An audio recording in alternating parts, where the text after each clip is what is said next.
Guys, after a massive absence from YouTube, I apologize first and foremost. I am back going through some changes at my job that unfortunately took up a lot of time and created a little bit of stress.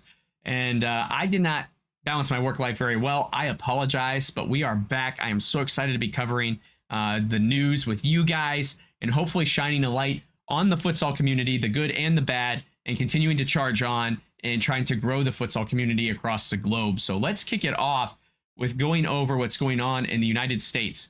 Back in October, while the World Cup was actually still going on, as a matter of fact, we saw a training camp for the United States as they were stuck at home not participating in that World Cup. And unfortunately, it was done with funds that were meant to take this team to the World Cup should they succeed. Now, I think that's a good thing. The fact that U.S. Soccer actually set aside some budget and thought ahead and said, hey, we need to support this futsal team if they make the World Cup. I am so glad to hear that, especially in a world where we see countries getting their budgets cut, even through the obvious growth of futsal globally, which is addressed by FIFA, even in their write-up following the World Cup, but also for countries like England that don't know where their funding is coming from because they don't have proper support from their FA. For me, I think that's a really good thing that we got to actually see that budget through in some way, shape, or form, even if it is planning for the following cycle while the current World Cup is going on. That's great. The other thing that was great about it was that we got to see some fresh faces in this particular training camp in Virginia, and we saw some true futsalers come to that camp as well, which is really exciting, as they were futsalers that come from within the United States. So a bit of a risk in the that we haven't seen before, in the sense of bringing in local talent that's currently participating in futsal primarily, and we got to see the likes of a player from FCS as well as some players from NFPL get to participate with the arena soccer players that typically dominate these training camps. So I don't know, obviously, with it just being a training camp, how those training sessions went and how the vibe was, but I did get a chance to talk to one of the players for a separate project, and he said the vibe was very good in training camp, and a lot of it was looking forward, staying positive, finding a way to get back on that international stage. So I give them a lot of credit for that as well. But unfortunately for me, that is where the credit ends. When you take a look at how the process has gone since CONCACAF's failure, we saw Everton Moriera get sacked less than a year before his appointment after failing to make it through to the World Cup at the CONCACAF Futsal Championships. Take that as you will. We've covered that in the past. But the thing that really bothered me the most was the appointment of the interim coaches, as I thought it was really just a half-assed decision that really didn't have any value to it. A lot of inexperience and just a really lack of thoughtfulness to the appointment. And that is with interim head coach Diego Barato. Now, if you guys followed Luke and I during our CONCACAF watch-alongs, you know that we were fairly critical of Barato and his play during the CONCACAF Futsal Championship. And one of the things that was a big concern was the lack of discipline from the team as a whole. And Barato was a big part of that, with some really critical errors in the way that he collected fouls and cards that cost the team in a lot of ways. And there seemed to be a general lack of focus. So I had serious reservations when I saw him appointed as the interim coach, because I don't feel that if, as a player, you can't keep your composure, how are you supposed to teach these guys how to move forward and move the game forward if you couldn't figure it out yourself when you had your opportunities at the highest level? Now, this is easy for me to say from my couch, from my office chair here, but for me, unfortunately, that is my mindset. And then also for the assistant coach, Sasha Filippi, who seemingly has 9 lives in this whole U.S. coaching cycle, as he has been the assistant coach since the appointment of Marcia Taffarel on the women's side. He's also been an assistant coach for Everton Moriera. Prior to that, he was an interim coach himself for the men's national team, and now he finds himself an interim assistant coach. I don't understand the lingering of this guy. Typically, when you see a coaching staff leave, everybody leaves with him, as we've seen from Duchan's time and his staff, as well as most of Everton's staff. But the unique wrinkle about that, of course, being his involvement on the women's side and still being active.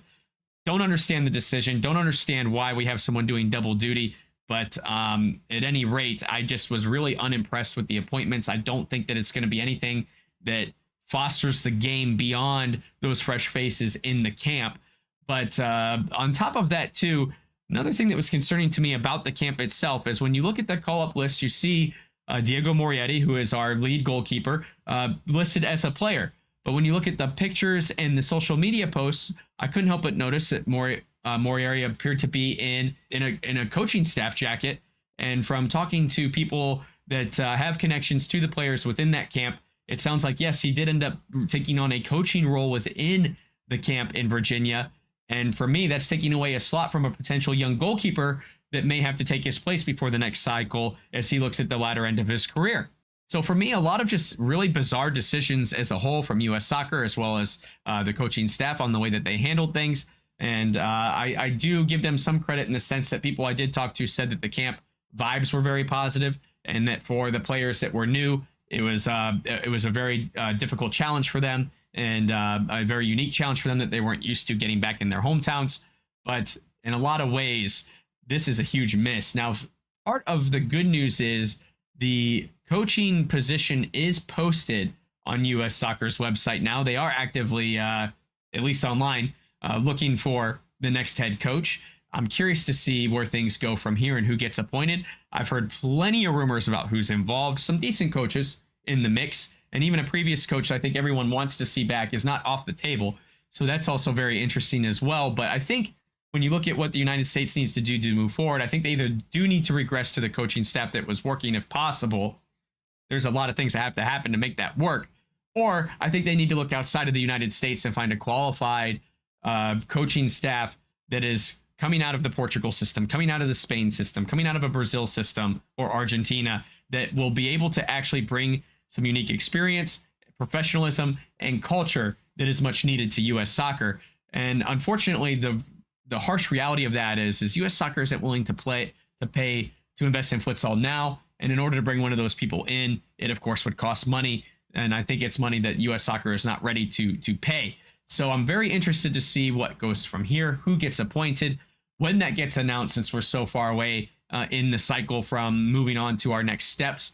And with us not really having a lot of competitive opportunities at a national level within CONCACAF, it's safe to assume that we will not hear any news on this coaching staff announcement anytime in the near future. Hopefully I'm wrong. I would love to be able to cover a story on that soon, but unfortunately it is unlikely at this point in time. And I also think, as a side note, that a lot of the people that are representing futsal within U.S. soccer are part of the problem here.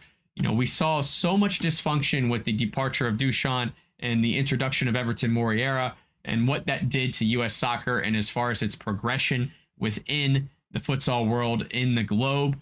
And I think that it's damaging that we allow that the political games of these organizations that claim to be associated with U.S. soccer and claim to be voting for us and our best interests within those committees really don't have our best interest in mind. And I'm talking about people that are more interested in lining their own pockets with tournaments. I'm talking about people that are more interested in arena soccer than investing in futsal. And I'm talking about the people that are more interested in making it a business. And although that has its place, I think that it is damaging to us actually building the grassroots we need to get futsal off the ground in the United States. So for me, I think I am seeing a lot of issues within the futsal community in the US that are holding us back. A lot of it is characters involved in our space, but also some of it is us needing to step up, support, show our support. That's most important. And I don't want this to be doom and gloom saying all these things to you guys, but I think it's important that people understand that if you're in the futsal community here, this is a harsh reality of the environment we are working within. And it is a harsh reality of the current status quo that we need to break if we want the respect I think we deserve as a community and as a sport.